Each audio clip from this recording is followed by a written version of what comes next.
¿Se escucha?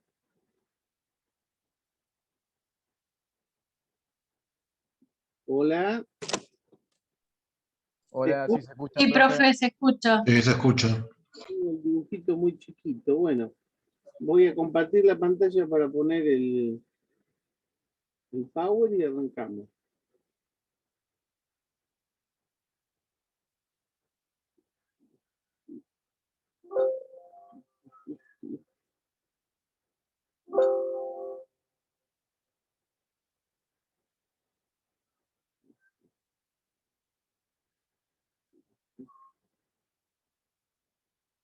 Bueno, ¿alcanzan a ver el PowerPoint?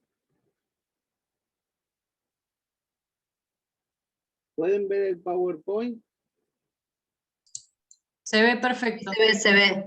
Buenísimo. Bueno, ¿cómo andamos de gente? ¿Estamos para empezar?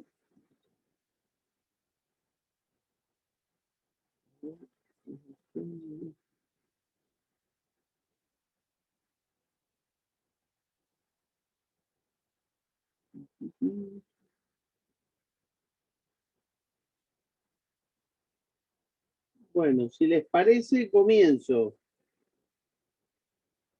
¿Alguno que tenga audio que me diga si estamos para empezar? Bueno, arrancamos. Sí, sí. Muy bien. Bueno, vamos a trabajar con la unidad 9, sobre la cual ya habíamos hablado en la clase anterior. Yo lo que les hice es de alguna manera un pequeño diseño que explicaba cómo los derechos económicos, sociales y culturales son los que ponen de manifiesto o resaltan la poca eficiencia que ha tenido el sistema para realizar los derechos humanos.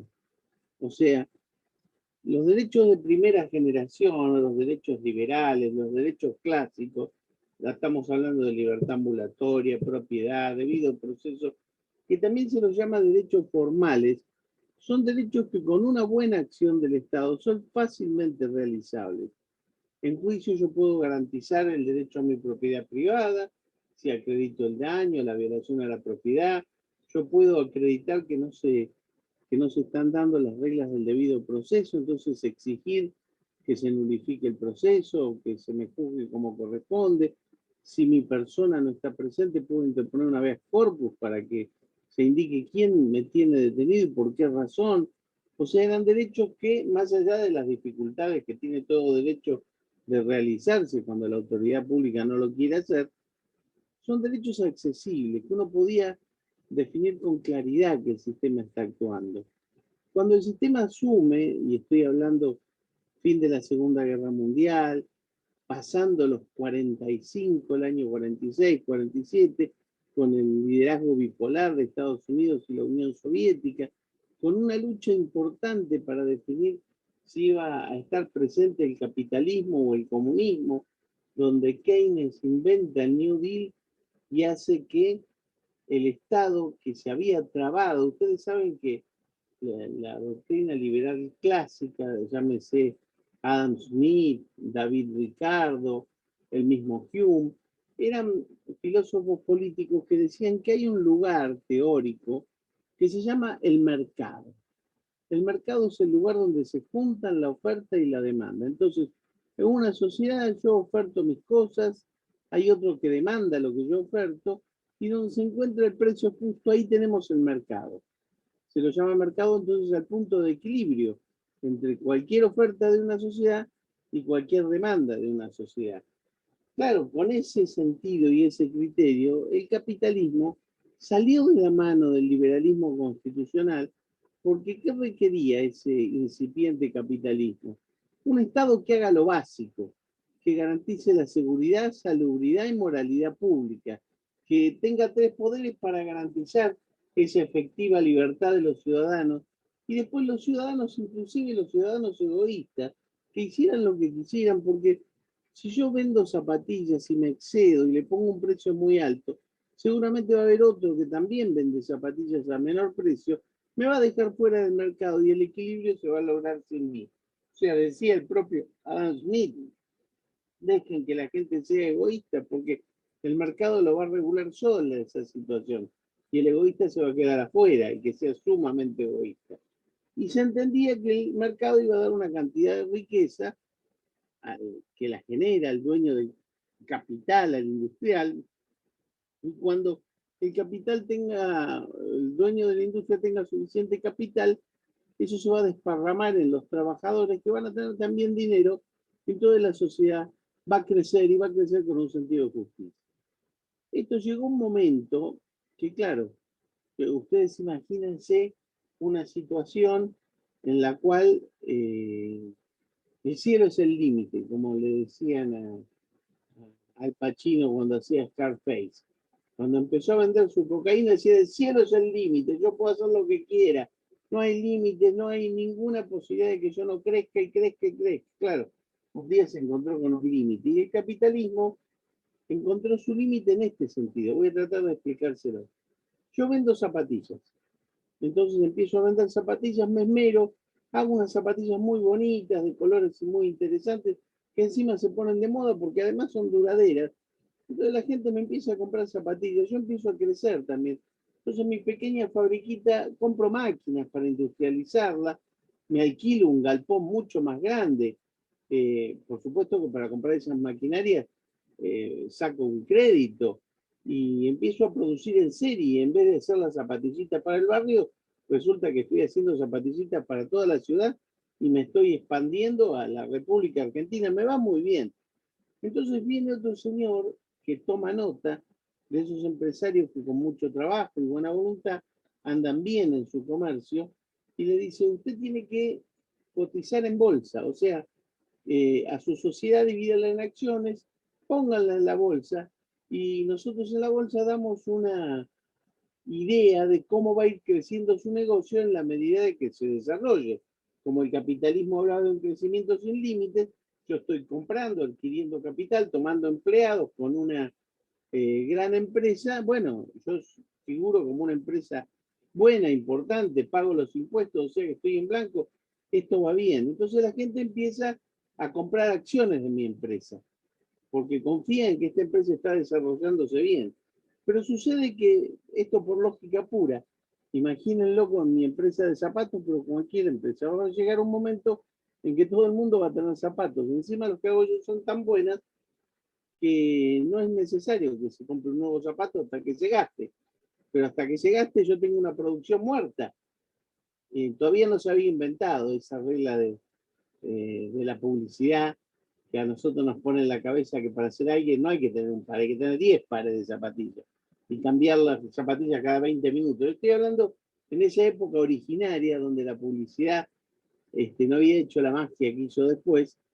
Entonces, ¿qué pasó? Yo que me había puesto con un crédito, compré la empresa, tomé más empleados, de golpe no vendo más zapatos porque todo el mundo tiene zapatos.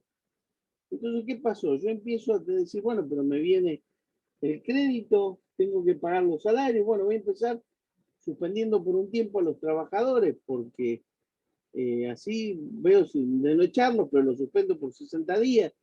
Claro, el suspendido no cobra el salario y ahora sí necesita zapatos, pero no tiene plata para comprarlo. Entonces se viene desvencijando todo porque viene mi crédito. ¿Qué pasa? Un día me voy a la quiebra. Entonces, ¿qué pasó? Conmigo también va a la quiebra el que apostó a mi empresa, el que jugó a que Jiménez iba a tener una empresa bárbara y de golpe se fue a la quiebra.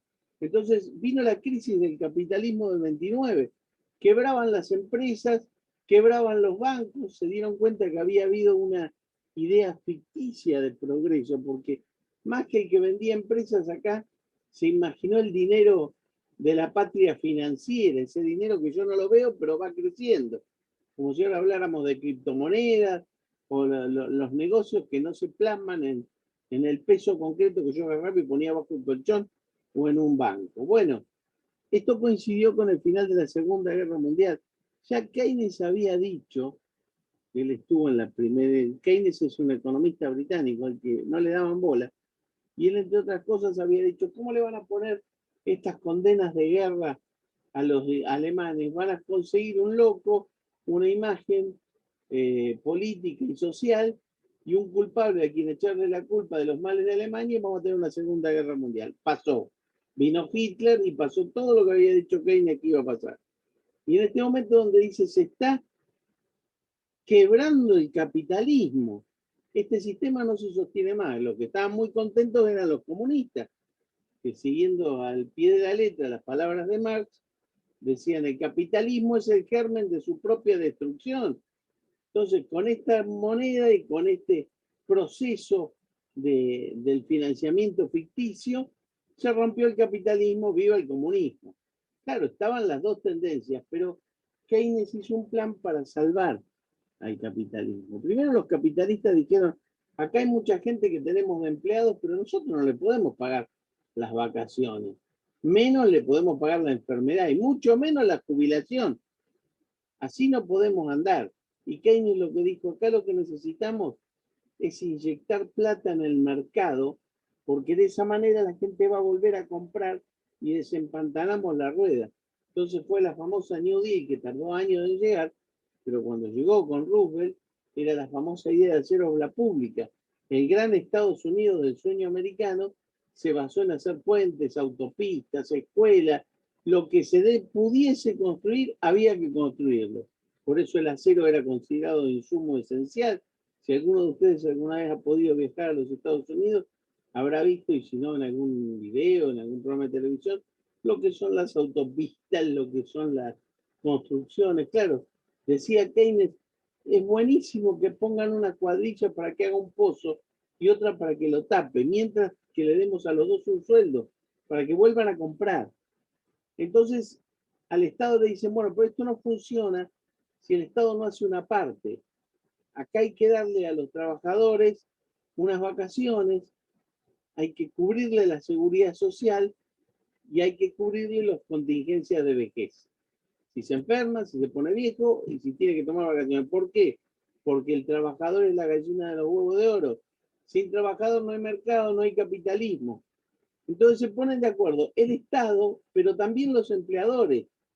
Por eso el empleador del sueldo que va a pagar una parte lo tiene que poner para la seguridad social. El Estado pone otra parte y el trabajador una pequeña parte y con eso se consiguen los dineros para que cuando uno se enferma vaya al hospital público, tenga la obra social del gremio o si se jubila tenga una jubilación digna que bueno, después vamos a hablar de ese tema. El asunto que con todo esto faltaba una punta más. ¿Qué pasa si no se cumplen las promesas? Si el salario es bajo, si no se dan las contingencias de vejez, si la jubilación no corresponde. ¿Dónde se hace el reclamo? Ya no se hace más la revolución. El acuerdo es que el reclamo se haga en el marco del convenio colectivo de trabajo. Entonces, por eso los gremios pueden negociar por los trabajadores los aumentos, tendrán la posibilidad de huelga o no, según se den las cosas, pero ya, ¿qué hizo Keynes? Evitó el triunfo del comunismo, por eso los comunistas lo odian a Keynes, porque dicen que salvó el capitalismo, pero los capitalistas también lo odian, porque Keynes inventó la inflación, porque cuando se inyectó dinero a los mercados, en muchos casos se inyectó más de que había que inyectar, y pasó la República Argentina, por ejemplo, donde se inyecta dinero sin ningún tipo de respaldo. Pero con esto se inventan los derechos sociales. Entonces el cuentito no es que, además de los derechos individuales de golpe, se dieron cuenta que al trabajador había que darle los derechos sociales. No, los derechos sociales nacen como una necesidad del mercado capitalista. Sin un trabajador que tenga al menos esos cuidados, el capitalismo se iba al tacho. Entonces nacen los derechos sociales, pero tenían que salir con otro contexto. Por eso yo les decía en la clase anterior, lean el artículo 14 de la Constitución, que dice, todos los habitantes de la nación gozan de los siguientes derechos conforme las leyes que reglamentan su ejercicio, y el 14 empieza a desarrollar todos los derechos civiles. Esos se gozan conforme las leyes, y el 28 que dice, las leyes no pueden alterar los derechos que reglamentan. Entonces, todo derecho es relativo. Se goza conforme a las leyes, pero las leyes lo tienen que reglamentar, no anular. Era muy fácil, primera generación. Si leen el 14 bis dice, el trabajo en diversas, en su forma, gozará de la protección de las leyes. Gozará en un futuro, porque el constituyente no podía decir, ya las vacaciones, ya el despido arbitrario y la indemnización. ya la vivienda digna. No, tiene que haber un trabajo de apoyo del Estado que consolide al nuevo constitucionalismo, que era el constitucionalismo social, que se lo llama a un constitucionalismo promesa, que justamente se le decía promesa a veces incumplida, porque si los derechos para realizarse requieren una acción del Estado, ¿qué pasa si el Estado no cumple con esa acción? Por eso Vidal Campos inventa la inconstitucionalidad por omisión. Dice, a un Estado que no cumple, yo declaro la inconstitucionalidad por no cumplir y lo obligo a hacer, como se hizo cuando la Corte le obligó al Estado argentino a hacer ley de movilidad previsional. Porque antes el presidente hacía un decreto y aumentaba las jubilaciones o no. Y esto lo tenía que hacer el Congreso por una ley. Hoy peleamos si esa ley es justa o no, que es otro detalle, pero sabemos que la hizo la que la tenía que hacer. ¿Cuándo incumple el Estado su deber de vivienda digna? Cuando no hace planes de vivienda. Entonces, llegado el caso, se podría instar al Estado para que haga plan de vivienda. Yo no lo puedo culpar al Estado si decide hacer planes de vivienda para gente adinerada. Yo voy a hacer barrios riquísimos, les voy a hacer planes de vivienda que valen muy caros y con eso después haré planes para los pobres. Es una posibilidad. O voy a hacer viviendas obreras para con eso movilizar la construcción. En fin, esas son políticas públicas que los jueces no podemos controlar, ni siquiera desarticular, pero sí podemos actuar si un presidente o un congreso no hace ningún plan de vivienda. Por eso entonces los derechos económicos, sociales y culturales son un gran reto y son un gran riesgo, porque cuando no se cumplen se habla de constitucionalismo, promesa incumplida, y sobre todo en los ámbitos nuestros, del derecho latinoamericano, de los estados latinoamericanos, que han tenido tanta promesa y tanta pobreza. Hoy que la Argentina está tan cerca de sus hermanos latinoamericanos, porque hemos perdido la movilidad social, la igualdad, y estamos sumidos en pobreza, destruyendo la clase media y con una clase alta, que hay muy pocos que se salvan y un montón que ya pasan al olvido. En fin, y esto no es culpa de uno, es culpa de muchos. Pero voy a que ustedes como estudiantes de derechos humanos, ahora les incumbe ver cómo funcionan los derechos económicos, sociales y culturales, y antes de verlos en la legalidad argentina, es importante que los vean en la proyección del sistema interamericano. Porque decía, es inevitable que un hombre confunda su declinación con la de la historia, su crepúsculo humano con el vasto crepúsculo justamente totalmente de los dioses. Entonces, ¿qué quiere decir Borges? Que a veces la gente se ve a sí mismo y se confunde a su propio derrotero con el derrotero de la nación o con el derrotero del país o de la sociedad. Por otro lado, un taller regional sobre la promoción y consolidación de los derechos sociales dijo: la lucha contra la pobreza, especialmente la eliminación de la pobreza crítica, esa pobreza que directamente impide la comida, impide un nivel adecuado de vida, pero un nivel básico de vida, es esencial para la promoción y la consolidación de la democracia y constituye una responsabilidad común y compartida de los estados de la región. Entonces vemos que el constitucionalismo social tiene que evitar la pobreza crítica. Y nosotros tenemos que estar muy atentos, sobre todo cuando los políticos confunden su declinación con la declinación de la sociedad, ¿no es cierto? E instar siempre la mejora. Entonces, en casi todos los periodos históricos, ya sea con la generación del 80, con el constitucionalismo de Perón, con la clase humilde al poder, con Ilia, con Alfonsín, etc. Siempre hubo despilfarro y siempre algún nivel de corrupción, menor en algunos, mayor en otros. Aunque lo que distingue a la civilización moderna de épocas anteriores es producto en gran parte de haberse implementado programas públicos para mejorar la calidad de vida y prolongar la vida. Hoy, por ejemplo, hay derechos que en la primera generación motivacionalmente se anunciaban como derecho a la vida. Bueno, el derecho a que uno no lo maten arbitrariamente o lo curen si está enfermo. Ese es básicamente el derecho clásico a la vida. Bueno, hoy el derecho a la vida es el derecho a tener una calidad de vida.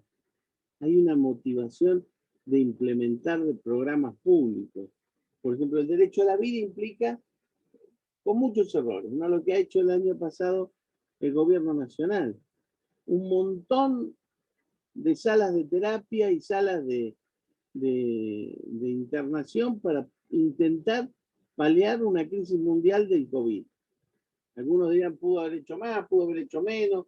Otro es un programa de vacunación. Salió, no salió, ahora viene una vacuna, vamos a hacer, pero no lo hicimos.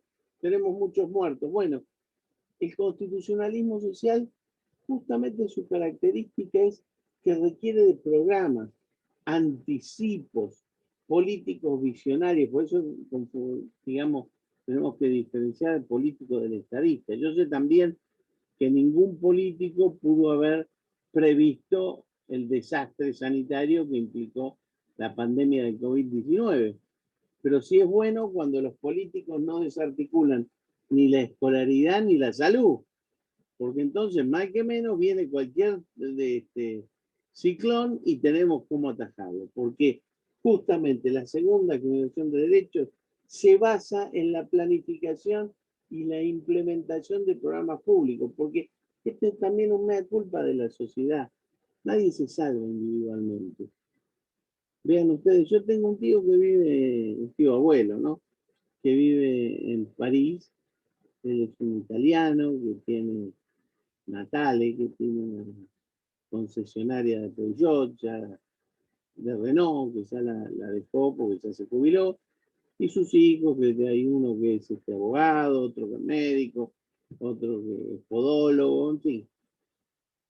Y claro, en los últimos años, la última vez que fui, hace unos años, a la casa de él, me decía, ahí ya vendí la casa de París y me fui a Clichy-sous-Bois, como por ejemplo decir, vendí la casa que estaba en pleno centro de Mar del Plata y me fui a Batán, porque ya con los impuestos no podía pagar los impuestos de la casa de París. Y esta es linda y bueno, me queda a un tiro de subte de París y yo estoy cómodo y pago menos impuestos. Y me decía que a él le sacan aproximadamente el 50% de sus ingresos en impuestos. Pero yo le puedo asegurar, porque lo vi, que en París uno necesita una curita o el mejor tratamiento contra el cáncer y lo tiene. El mejor transporte, la mejor escolaridad. Siempre tienen sus problemas de integración con la gente que viene del África. Y muchos dicen el problema que tienen es que muchos médicos, cuando no son parisinos, pueden ejercer en los suburbios, pero no en París, porque París queda reservado para los franceses nacidos. Bueno, son cuestiones raciales, pero yo voy al hueso. En París se hizo el constitucionalismo social y en toda Francia. Un Estado que protege, un Estado que apunta y por supuesto que después permite el desarrollo individual sobre la base de un trabajo muy, muy esforzado. No sé lo que puede durar este sistema, porque ya ha demostrado que tiene su fisura, pero eso es el constitucionalismo social. Programas bien implementados. Aún así, este pretendido equilibrio que pretende ser logrado, y nunca fue absolutamente logrado, porque en la medida en que la trayectoria de la modernidad se identificó con la historia del capitalismo, el pilar de esta regulación se fortaleció a costa de la emancipación. Hoy, con el capitalismo globalizado y con el comunismo caído, porque después de la caída de la cortina de hierro, el propio sistema comunismo denunció que no era posible, que era una utopía, que era muy autoritaria. Y entonces el capitalismo se dio cuenta que para seguir creciendo necesitaba poca participación. Cuanto menos se discuta y más se concentra el capital. Ustedes deberán saber que hoy, en el siglo XXI, nunca hubo tanta riqueza en el mundo como hay hoy. Ahora, nunca estuvo tan mal distribuida como está ahora. Muy poquito que tienen muchísimo y el resto que no tiene nada. Entonces tenemos una democracia que requiere mayores niveles de discusión porque si no se cae. Más debate, más deliberación. Y un capitalismo que requiere concentración porque si no, no sirve, no sigue más. Entonces, ahí tenemos la verdadera lucha. Y este fortalecimiento que tiene el capitalismo es a costa de esa emancipación de las libertades sin límite de las que le hablaba hoy.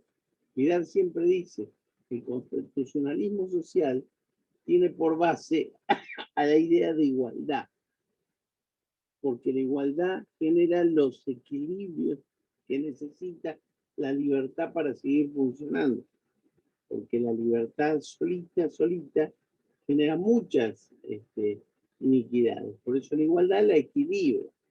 Bien. El constitucionalismo social, entonces, ¿qué le da al constitucionalismo liberal? Densidad material. ¿Esto qué quiere decir? Sin apurar de lo conseguido. O sea, está muy bien las garantías del debido proceso, las libertades públicas, pero la sociedad para continuar necesita más, mayor densidad. Asumir que hay mucho que falta por hacer. El constitucionalismo clásico solito no alcanza para el desarrollo de las sociedades y sobre todo de las sociedades más pobres. Esto para enfrentar una transformación de la realidad que en los hechos y sobre la base de los aportes de esta proyección liberal del spread, eso que permiten la concentración, porque después viene el rebote con lo que sobra, esto se encontraba plagado de desigualdades, de injusticias, con lo que la nueva etapa autoriza y propugna la necesidad de una ponderación respecto de los bienes jurídicos del juego. Aquí capaz que me van a entender más lo que yo les explicaba en la primera parte. El sistema subsiste y crece gracias a la buena interpretación que hagan los jueces. Vean ustedes que el constitucionalismo social requiere de la ponderación. Hace poco tuvimos un juez, el juez López, acá en Mar del Plata, que vino una mujer patrocinada por sus padres porque padecía síndrome de Down avanzado. Vienen los padres a pedir que la vacunen, porque esta chica era de altísimo riesgo y no tenía su vacuna. Entonces, el juez podría haber dicho, bueno, hay un listado, que espere, pero ponderó los valores y se dio cuenta que acá primaba la calidad de vida de esa chica, que más que otro había que proyectar su posibilidad de calidad de vida y ordenó que se la vacune. Entonces, por esto les digo, la proyección liberal requiere de un marco que entienda las desigualdades y la injusticia que genera esa proyección sola, con lo que la nueva etapa autoriza y propugna la necesidad de ponderación respecto a los bienes jurídicos que están en juego. Por eso, yo que no soy comunista, no creo ni en el capitalismo salvaje, ni un comunismo que diga la regla es a cada quien según su necesidad. Porque a veces decir a cada quien según su necesidad es casa, comida, educación, cultura y vivienda para todos, pero en un nivel básico y que nadie tenga más que eso. El capitalismo es a cada quien según sus capacidades. El más vivo tiene todo y el otro que se joda. Entonces, por eso me gusta la socialdemocracia que equilibra con la igualdad en la base de arranque. Por eso no fue una pavada el fallo que dictó la Corte recientemente, donde ponderó las posibilidades de educación, de la nación, de la justicia, que le dijo al Poder Ejecutivo, mire, su poder de emergencia, emitiendo decretos de necesidad de urgencia, tiene que ser plenamente justificado, porque cada provincia y la ciudad de Buenos Aires tiene el derecho a programar su educación, salvo que usted demuestre que en la emergencia hay que ponderar y es más importante fortalecer la salud porque tengo elementos. Entonces, por un lado dijo, señores, las provincias pueden regular su educación. Y por otro lado dijo, y el Ejecutivo también puede actuar con poder de policía de emergencia, pero muy bien justificado. Y si está el Congreso, que legisle el Congreso, que es lo que primero corresponde. Bueno, de eso se trata. El nuevo sistema entonces intenta proveer a la sociedad de un andamiaje normativo promotor de bases efectivas de igualdad real y también removedoras de los obstáculos que impiden conseguirlo. Tenemos el artículo 2 de la Constitución italiana, la Constitución española, que las dos son socialdemócratas, que dicen el Estado debe remover todos los obstáculos que impiden llegar a la igualdad real. ¿Esto qué quiere decir? Escolaridad para todos, pero si hay un chico que no tiene posibilidad de movilidad, pues ese chico tiene que tener la asistencia para poder llegar al colegio. Escolaridad para todos, con computadoras, pero debe haber un internet al que todos accedan, o una computadora de base que todos puedan tener. Yo no digo la mejor computadora de Apple, pero una que esté en condiciones de permitirle al chico o a la chica el estudio básico. Entonces, remover los obstáculos que hacen que justamente uno pueda y otro no. Yo siempre recuerdo cuando se hizo la reforma educativa en tiempos de Duhalde, en la provincia implementó un sistema que todas las escuelas primarias tienen y las secundarias que enseñar computación. El problema es que no había computadoras.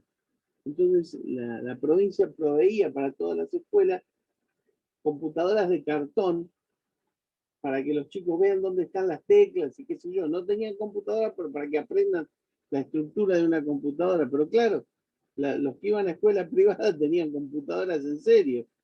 Y ahí los niveles de desigualdad, donde en Mar del Plata teníamos una escuela Northern Hills de no sé qué, que hacía un acuerdo con los chicos de Malvinas, porque se conectaron por Skype, para que unos pibes de las Malvinas vengan acá y otros de la escuela vayan allá y arreglen cuestiones con el idioma, etcétera. Y si le vamos a preguntar a la escuela 452.000 del barrio Hipódromo, y si nosotros estamos aprendiendo las teclitas en una computadora de cartulina. Entonces, ¿qué es lo que tiene que hacer el Estado? Remover los obstáculos que impiden conseguir la igualdad real. Por supuesto que la igualdad real la va a conseguir después cada uno, pero con una base equilibrada para todos, porque si no nadie llega a la igualdad real. ¿Se escucha más o menos bien? Perfecto. Perfecto, seguimos entonces. La idea pasa ahora entonces por formular un complejo normativo, o sea, un conjunto de normas profundamente más justo, que permita generar pautas transformadoras de la realidad que el propio sistema reconoce como mejorable. O sea, cuando estamos en el constitucionalismo clásico, creíamos que solamente con poner un artículo, este artículo se realizaba. Que la norma era el nuevo Dios. Entonces ahora tenemos que entender que el nuevo Dios somos nosotros, que somos los que estamos en condiciones de crear realidades que después se sostengan con normas. Y no normas que quedan realidades, porque entonces decimos, hay problemas con los niños. ¿Qué país tiene la mejor legislación de niños? La copiamos. Y seguimos con chicos que se comen los mocos, muertos de frío, en una choza con 4 tachos, en la villa no sé cuánto. Y le dimos una ley fabulosa. Bien, entonces, a diferencia del constitucionalismo liberal que dejó a la vocación individual la obtención de las condiciones básicas de la vida concreta de cada uno, el Estado social de derecho pretende ocuparse de esas condiciones. O sea, no te dejo a la libre albedrío tuyo para que tengan las mejores condiciones. Te las ofrezco, bien, incorporándolas como intereses jurídicos relevantes, presentándose a sí mismo como un asegurador, no siempre eficiente, de ese mínimo vital para todos. Por ejemplo, yo digo 10 puntos a la asignación universal por hijo, 0 puntos a todas las asistencias que hacen que las familias vivan de planes y no de trabajo. O sea, es claro que hay que asistir a esas madres que tienen muchos hijos y tienen que alimentarlos y tienen que cuidarlos, familias numerosas donde trabajan todos. Pero no acostumbremos a nuestra sociedad a que la panacea es el plan. La panacea debe ser la igualdad, el trabajo, la justicia para todos. Bien,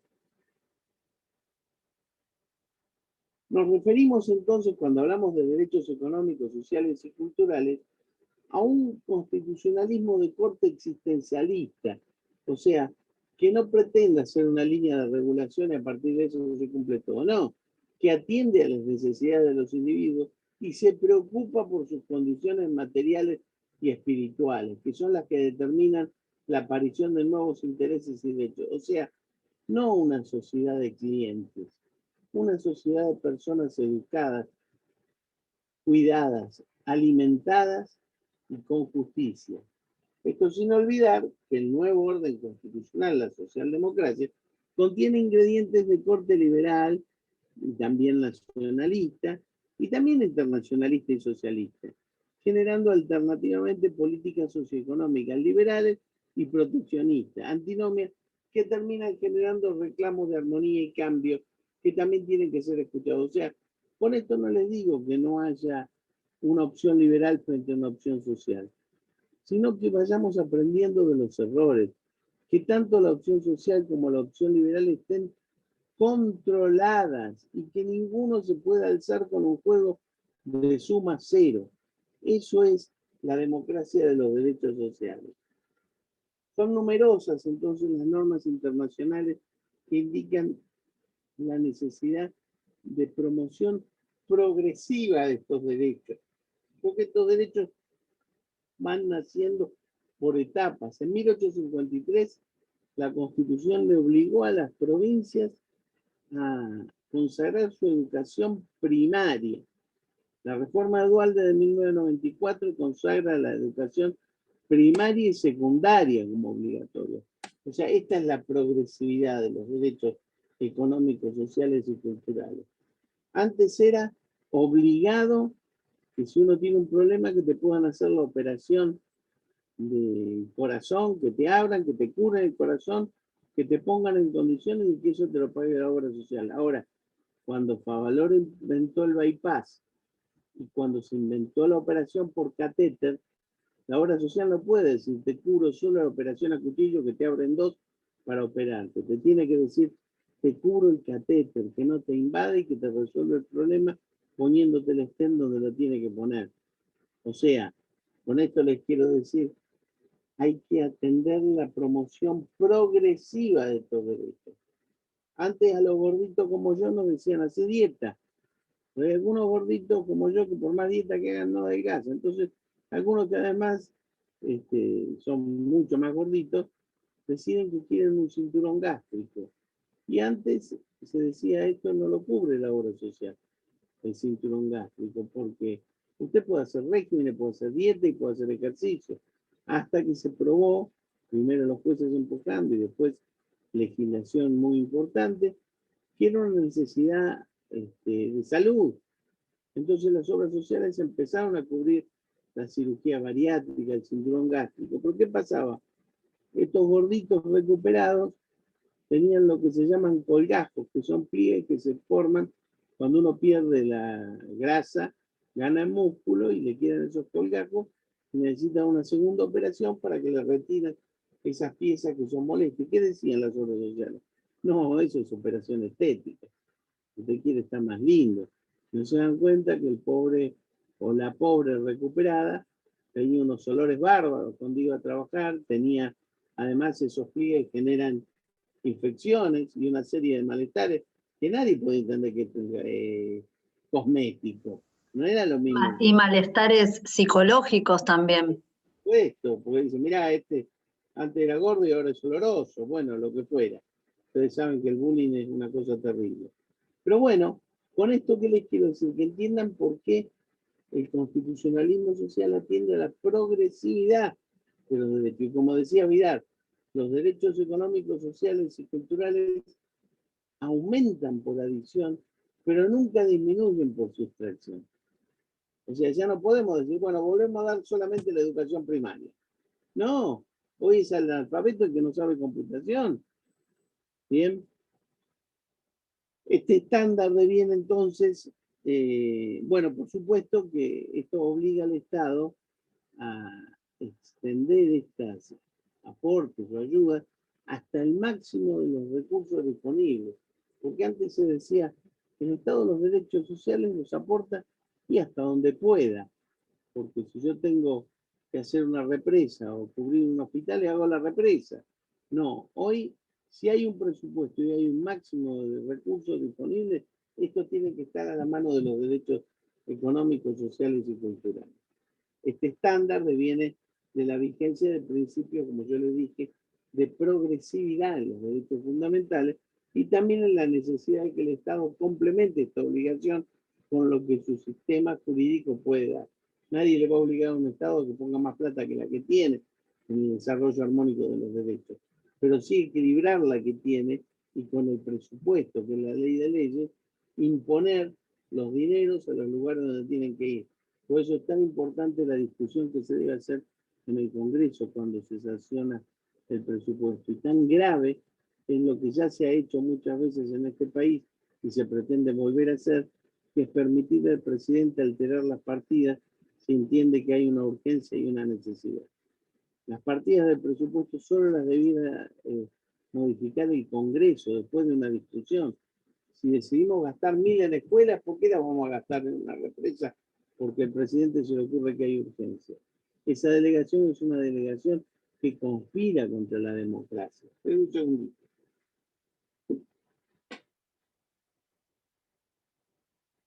Bien. Al incorporarse al orden normativo fundamental los derechos económicos, sociales y culturales, hoy se habla de derechos económicos, sociales, culturales y ambientales, que los incorporan entre la segunda generación. Nosotros los estudiamos a los ambientales como derechos de tercera generación, pero los van a encontrar algunos, dicen los DES o los DESCA. Constituyen, el constituyente con esto, lo que ha pretendido hacer, a ver,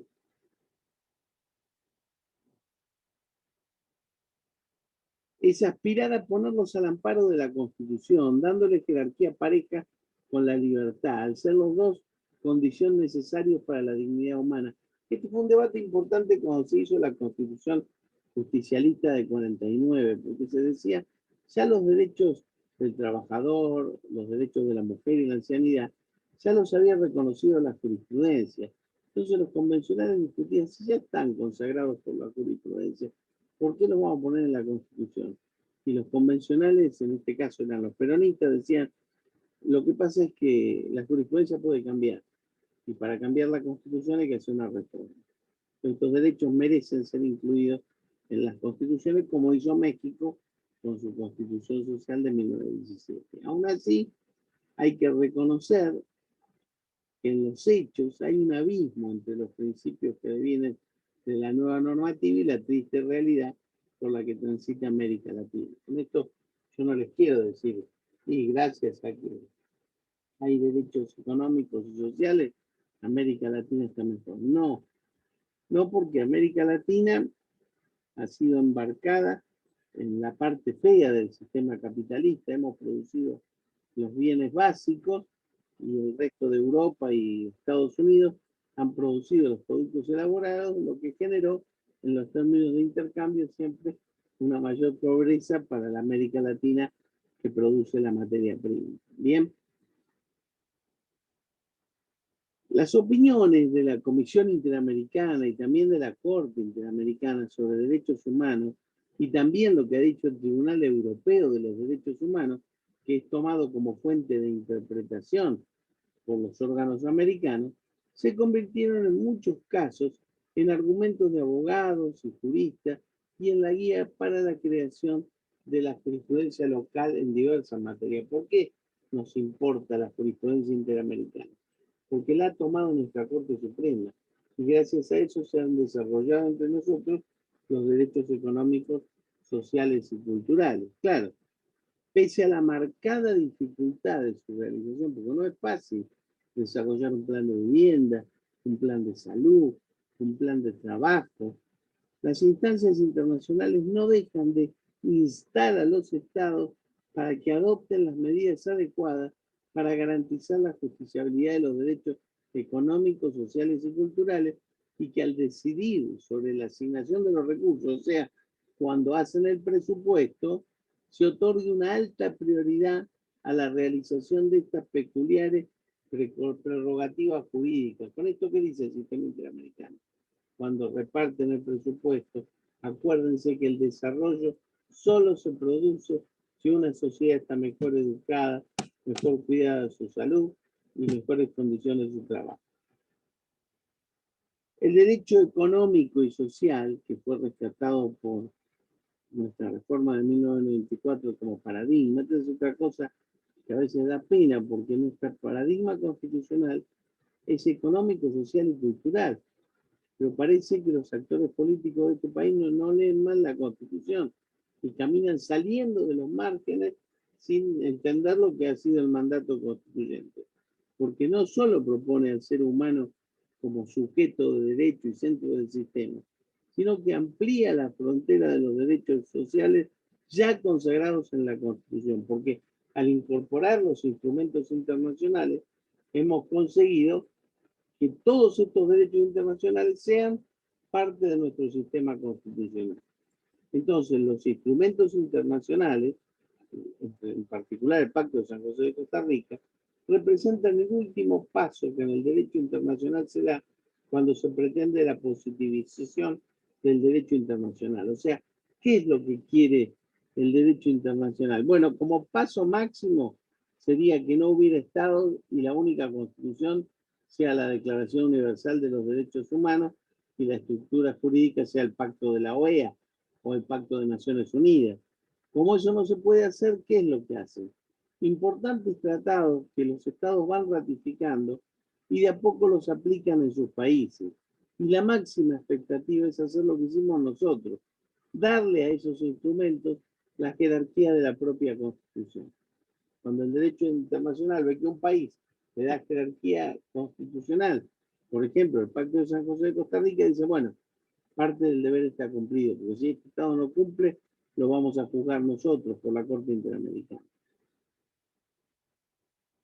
Los derechos económicos, sociales y culturales que están en los diversos instrumentos internacionales integran una categoría que surgen del llamado constitucionalismo social, que tiene como referencia básica al Estado y es difícilmente extrapolable a otras situaciones. Con esto les quiero decir, si hablamos de derechos económicos, sociales y culturales, tenemos que hablar necesariamente de un Estado que tiene parte. O sea, desde la época de Keynes, con su modelo clásico keynesiano, ya se discute cuál es el nivel de participación del Estado en la organización social.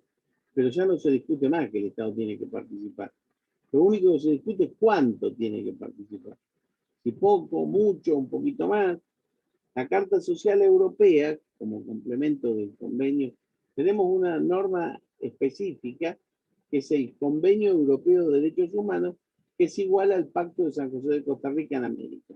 Convenio Europeo para Europa, Pacto de San José de Costa Rica para América. Este convenio europeo tiene una Carta Social Europea, que es un desarrollo específico para los derechos económicos, sociales y culturales, que justamente pone un estándar mínimo de garantía, convocando la acción de varios comités de expertos independientes que siempre van revisando en cada estado a ver si se cumplen los estándares sociales. Igualmente, este instrumento es deficiente porque no contempla ningún órgano de justicia que pueda hacer cumplir esos estándares. Su independencia es la mejor calidad que posee. O sea, cuando la Carta Social Europea propone un estándar mínimo, es tan, ¿cómo les puedo decir? Tiene tanta preponderancia que nadie osa incumplirlo, en Europa por lo menos, y hasta esta pandemia. La afirmación de una democracia solidaria entre nosotros se afirma bastante tardíamente. El Pacto de San José de Costa Rica tiene una sola norma, que es el artículo 26, que habla de los derechos económicos y sociales que deben tener un desarrollo progresivo. Y le invita a los estados a dar ese desarrollo progresivo. Pero con eso, la verdad que no alcanzaba para nada, porque el proyecto del pacto tenía a los derechos económicos, sociales y culturales, pero lo sacaron porque si no, no iba a entrar en vigencia. Esta norma tampoco tuvo un sistema de contralor, salvo la referencia a los informes que hace la Comisión Interamericana todos los años. Pero eso es muy poquito. Por esto esta norma deja prácticamente sin protección directa a los derechos económicos, sociales y culturales. Gran trabajo para la Corte Interamericana, que los tenía que inventar. Tenía que salir de una norma que dice, y los derechos sociales son de desarrollo progresivo. Y en cada caso que había una acción, tratar de ver cómo los ponía en vigencia. Para suplir esta diferencia, o ese error, se genera el que se llamó Protocolo de San Salvador.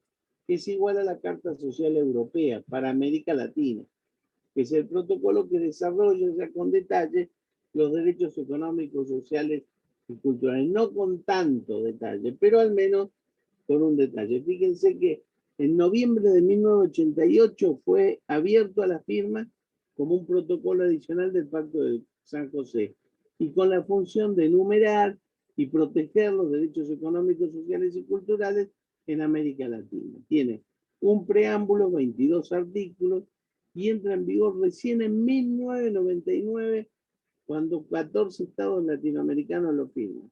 La Argentina ya lo firmó y también lo ratificó. Este protocolo le permite a la Comisión Interamericana hacer denuncias sobre violaciones a los derechos sindicales y derechos de educación que están previstos en el protocolo. El preámbulo del protocolo dice que con arreglo al Pacto de San José de Costa Rica y a la Declaración Universal de Derechos Humanos, solo puede realizarse el ideal del ser humano libre, exento de temor y miseria, si se crean las condiciones que permiten a cada persona gozar de sus derechos económicos, culturales y sociales, tanto como los derechos políticos de la generación anterior. O sea, ¿qué dice el protocolo? Señores, con los derechos civiles y políticos no vamos a llegar a una sociedad sin miseria y sin desarrollo.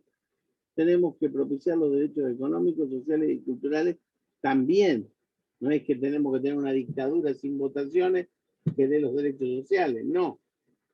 La democracia liberal más el condicionamiento social.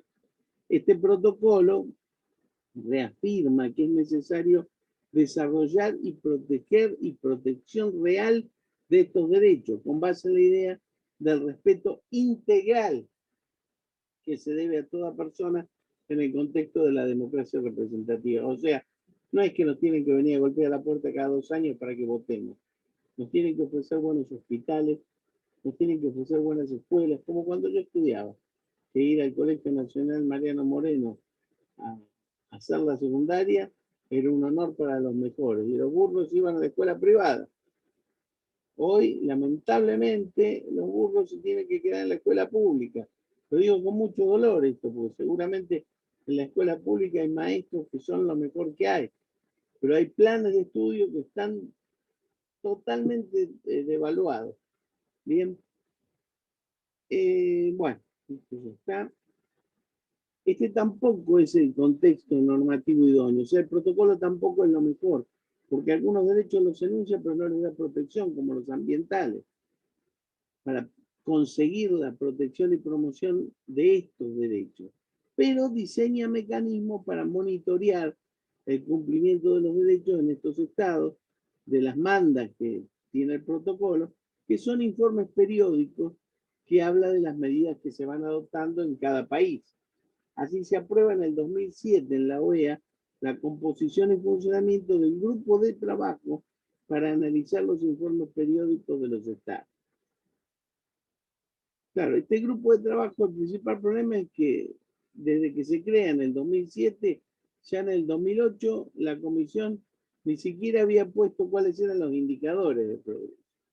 El pedido de indicadores se reiteró en la OEA en el 2008 y recién en el 2012 se pusieron las normas para hacer los informes periódicos que tienen que hacer los estados, que es buscar ser herramientas útiles para los estados para evaluar las propias acciones y estrategias para asegurar estos derechos.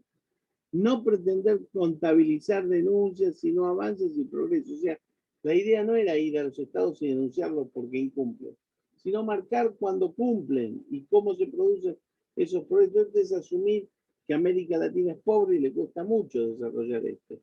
Evitar repeticiones de sistemas anteriores, adoptar criterios de periodicidad en la presentación de informes, o sea, aunque sean terribles, que se presenten todos los años los informes.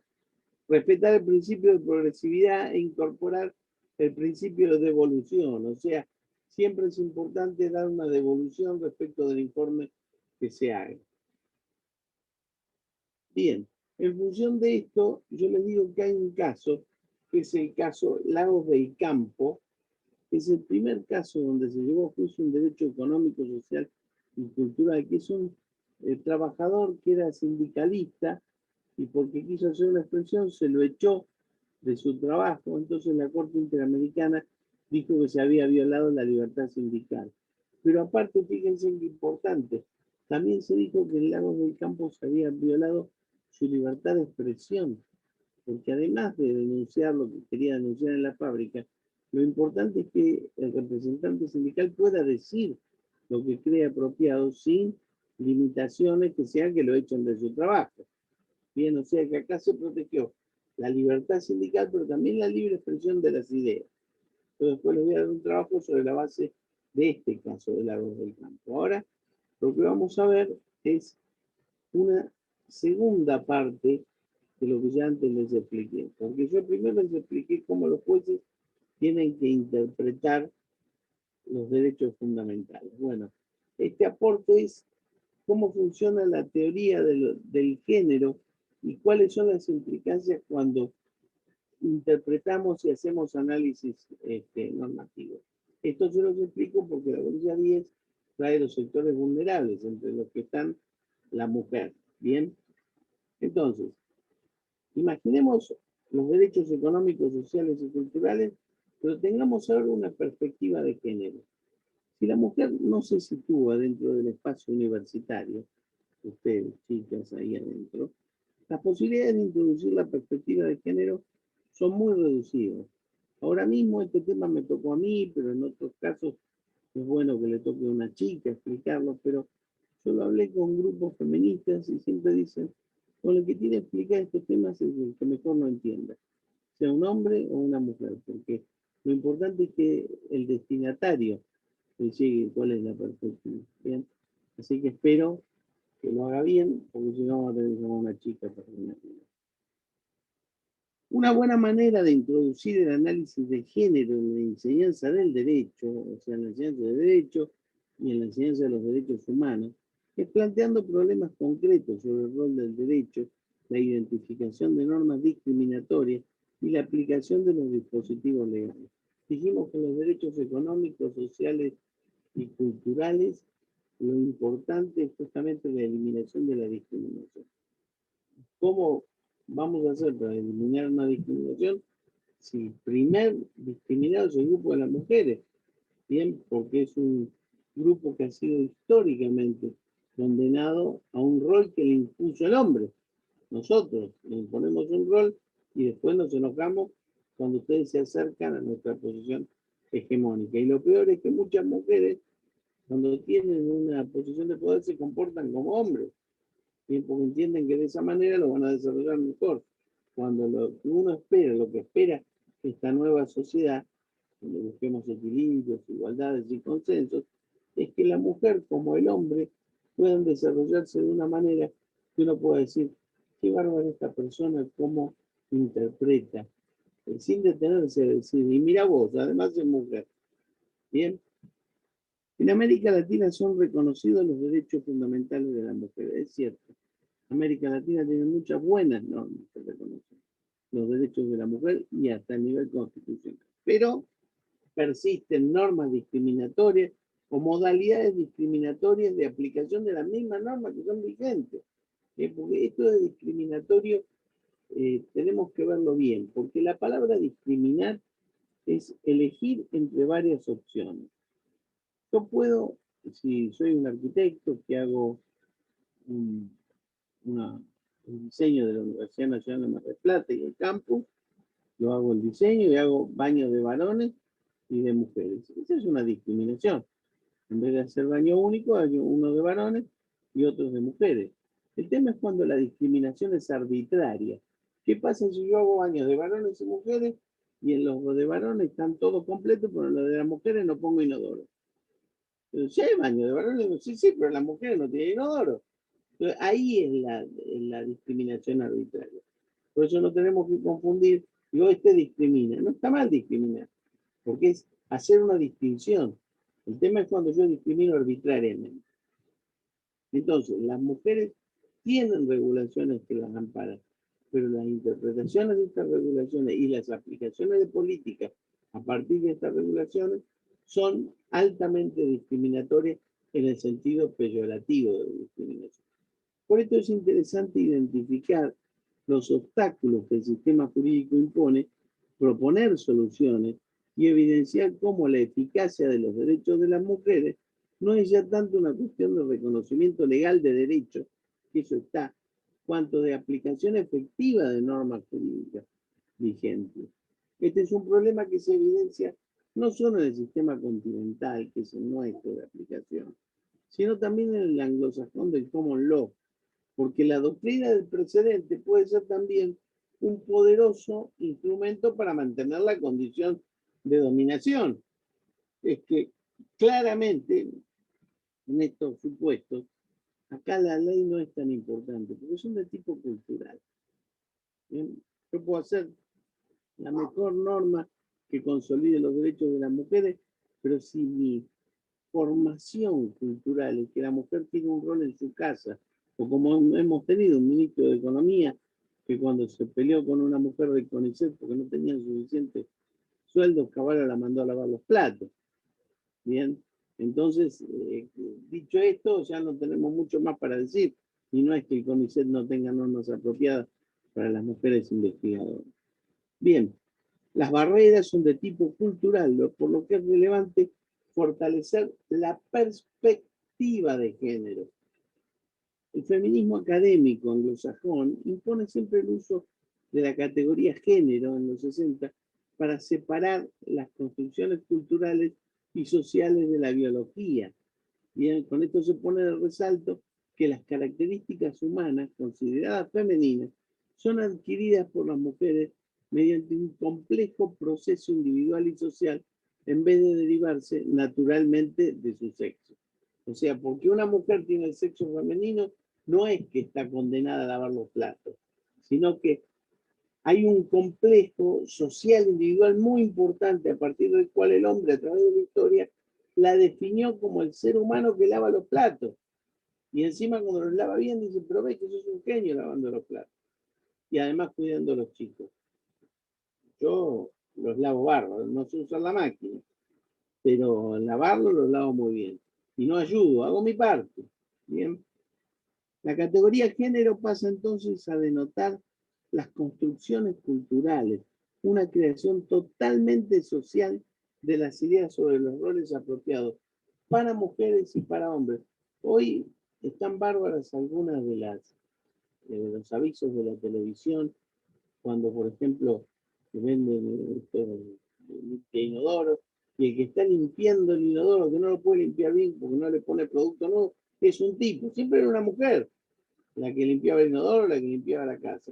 O ese aviso un aviso sobre lo que es el feminismo radical y cómo están dadas las cosas hoy, indica, a ver, una maestra que dice, a ver, un chico fuerte que me ayude a mover esta silla, qué sé yo, porque no puede haber chica fuerte. Bien, por ejemplo. Esto es social y no es legal.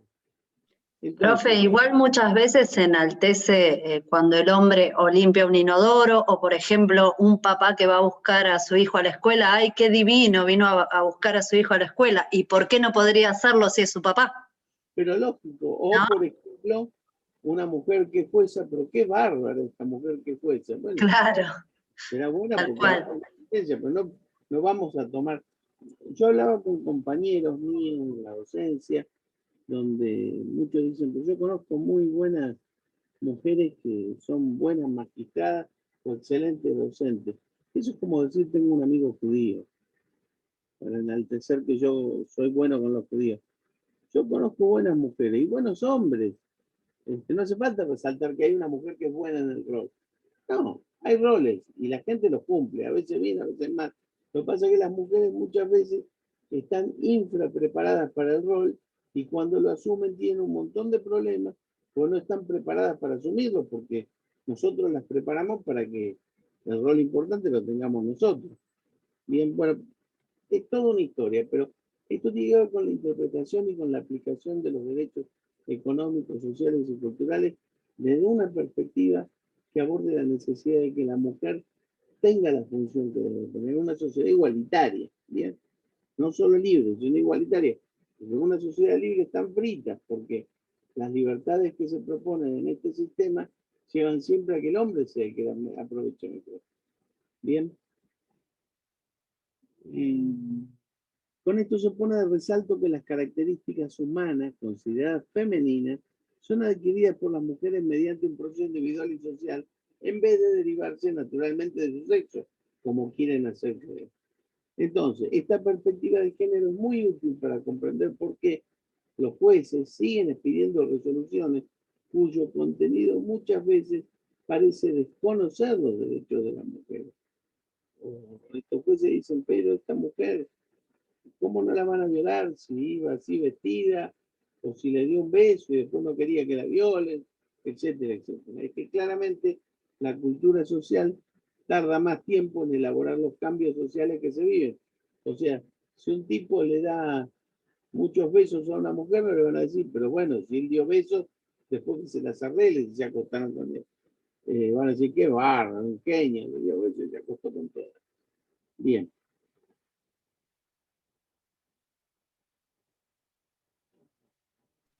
Profe, Sí. ahora no tienen ustedes obligatoriedad de hacer los cursos de la Corte de perspectiva de género. Bueno, yo el que me corresponde ya lo hice. A ver.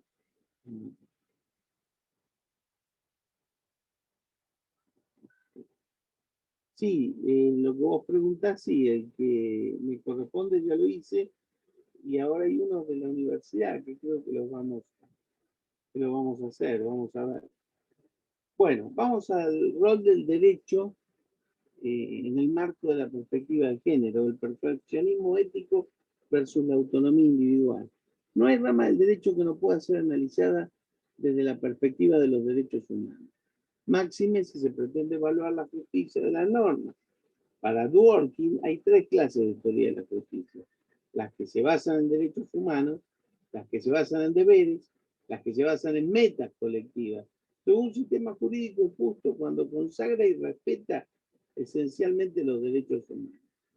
Entonces, el principio de autonomía individual quiere decir que si la elección individual de plan de vida y los ideales de excelencia humana que hacemos, bueno, esto va a estar bien si el Estado no interfiere en la elección que uno adopta. Entonces, para esta posición el Estado tiene que limitarse a diseñar instituciones que faciliten la persecución individual de los planes de vida y la facilitación de los ideales de cada quien. Aunque el sistema jurídico, así concebido, no siempre respetó la autonomía de las mujeres para que realmente puedan ser dueñas de su propio destino. O sea, parece ser un marco cifrado para que los varones sigan adelante con la adopción de ideales de excelencia humana.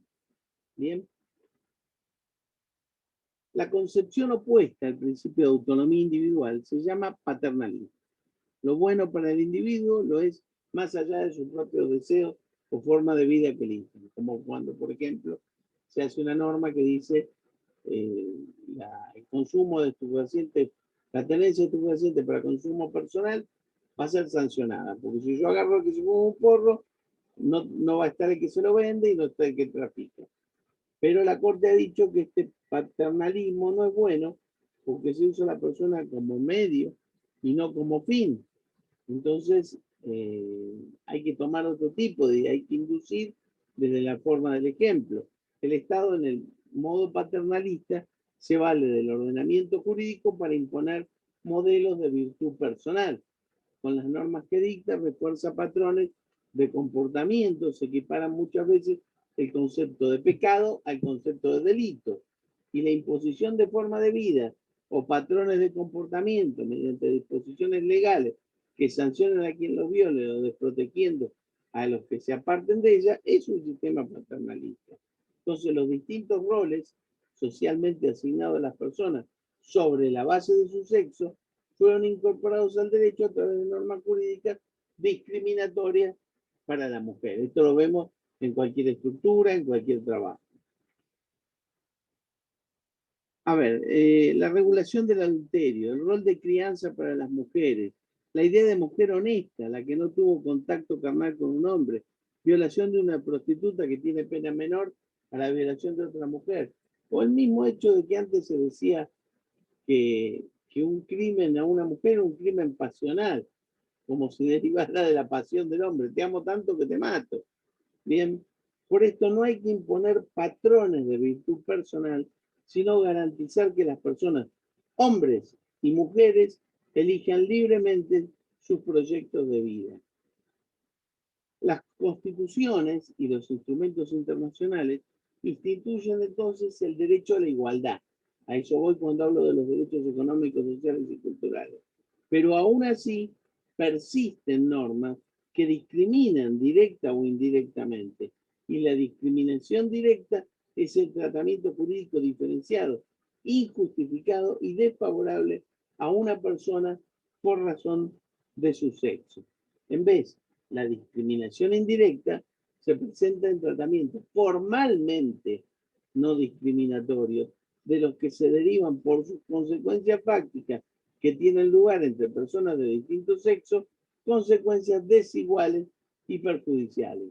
Para decidir si una ley entonces es discriminatoria, hay que analizar sus efectos y no solamente su redacción. Vean ustedes que algún problema habrá cuando con la ley del Consejo de la Magistratura la selección de magistrados es mayoritariamente de hombres y minoritariamente de mujeres. Ahora hay una ley de cupos para que las mujeres tengan posibilidades, porque claro, acá nadie toma en cuenta que muchas mujeres no consiguen los antecedentes. Uno dice, el que tiene más antecedentes va a tener más puntaje y va a tener más chance de entrar. Cada una mujer que se pasó 20 años criando un hijo y después decidió irse al estudio de la magistratura, va a tener necesariamente menos antecedentes que el varón que estudiaba mientras la mujer criaba al hijo. Entonces, lo que parece formal, uno dice, bueno, que entre el más capaz. Pero la mujer no tiene chance de ser la más capaz, porque es la que estuvo sometida a otro tipo de actividad. Bien, por eso, Profe, sí. perdón la interrupción. La otra vez No, miraba las entrevistas del Consejo de la Magistratura para sí. el cargo de acá Lo del techo de juzgado, cristal. del juzgado federal y les preguntaban a todos sobre la perspectiva de género y bueno, varios dijeron esto mismo, ¿no? Del tema de los antecedentes y de regular ahí algo como para que puedan acceder a Bueno, cargos, ¿no? yo vi escuché de un caso de un candidato que le preguntaban sobre el tema de la doctrina del techo de cristal, que es justamente la formalidad de que la mujer tenga la misma perspectiva que el hombre, pero de hecho no la tiene. Y empezó a hablar de los cristales y los techos y a decir un montón de cosas. Y la respuesta más acertada hubiera sido que, es decir, la verdad que esta doctrina no la conozco, porque uno puede no conocerla. Y bueno, después se valorará.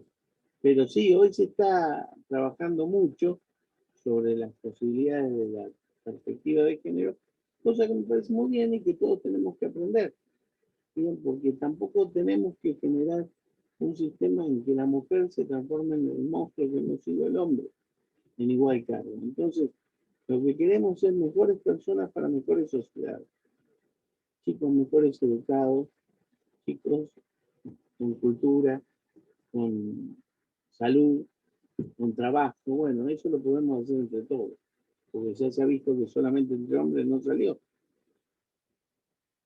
Bien, entonces, dijimos que para decidir si la ley es discriminatoria hay que analizar sus efectos y no solamente la redacción, porque a veces el problema es la aplicación de la norma y no su redacción.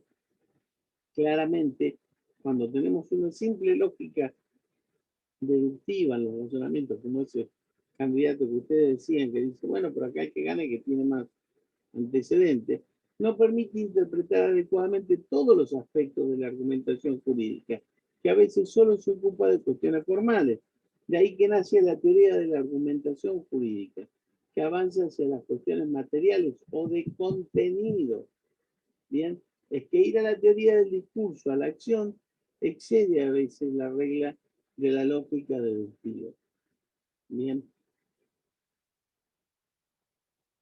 Los primeros, entonces, cuando hablamos de casos fáciles y casos difíciles, podrían ser resueltos mediante un razonamiento deductivo, que es apropiadamente inferido de las premisas. Pero para resolver casos difíciles hay que ir más allá de esa lógica y aceptar correctamente las premisas. En realidad hay que diferenciar entre el contexto del descubrimiento, que son las razones explicativas, y el de la justificación, que es el contexto social. A veces nosotros, cuando interpretamos el sistema, intentamos justificarlo, no interpretarlo. La perspectiva de las ciencias sociales entonces se ocupa del proceso mental para tomar decisiones. La segunda perspectiva, que es propia de las disciplinas que estudian bajo qué condiciones un argumento puede considerarse justificado, dejando de lado la forma en que se llega a la decisión. Esta división que marca cuál debe ser la preocupación del que intenta justificar una decisión judicial puede constituir una dificultad para la protección de los derechos de la mujer.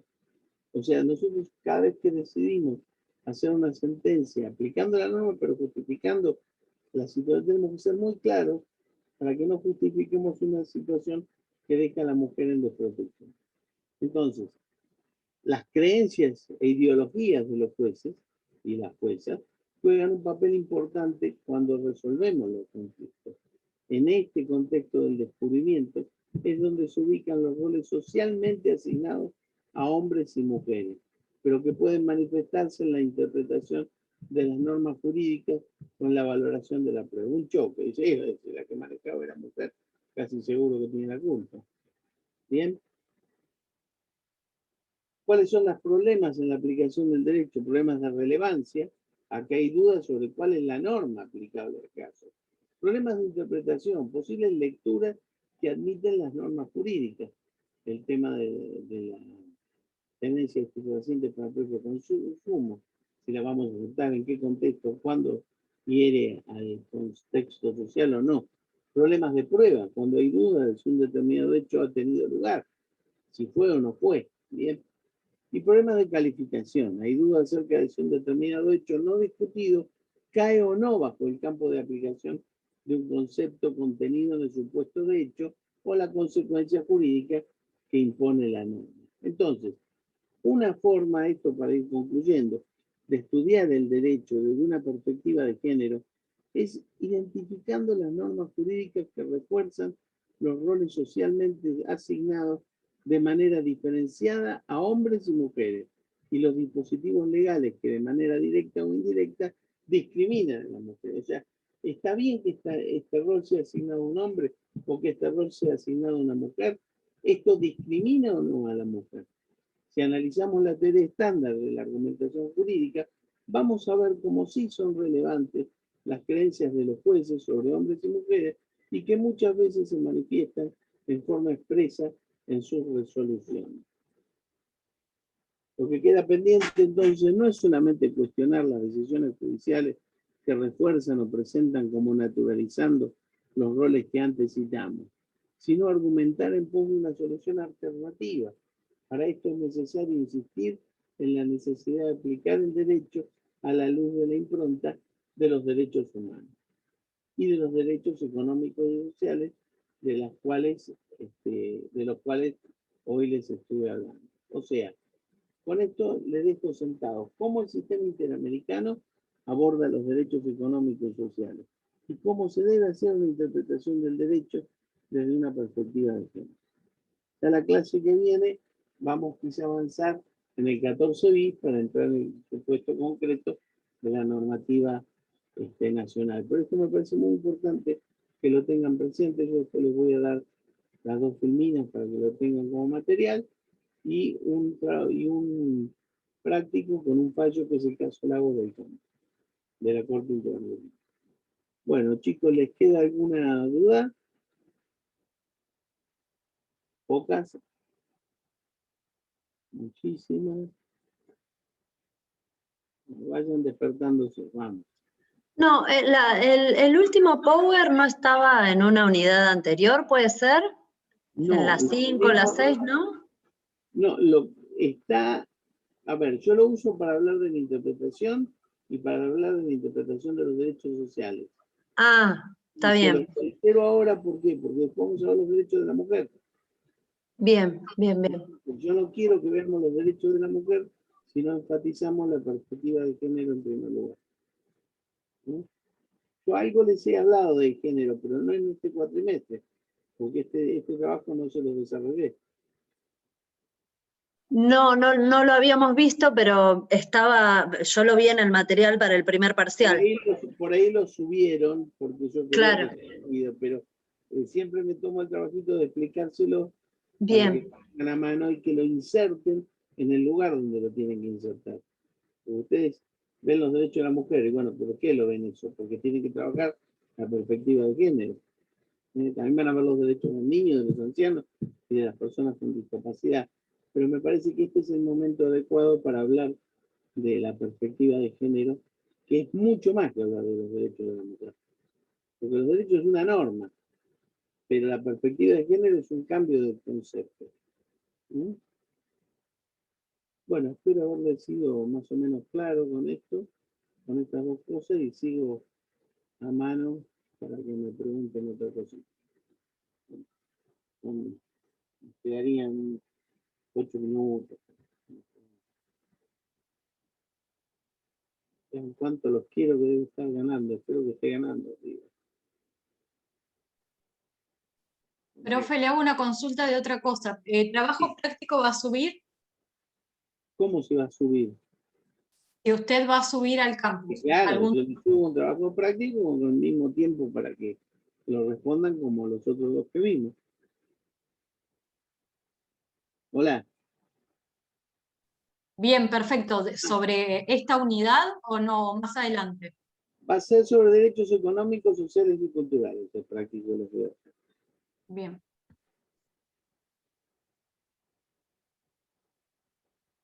¿Alguna otra cosita? Hay muchos que están dormidos, porque tengo acá que hay 18, pero yo tengo a la vista 4.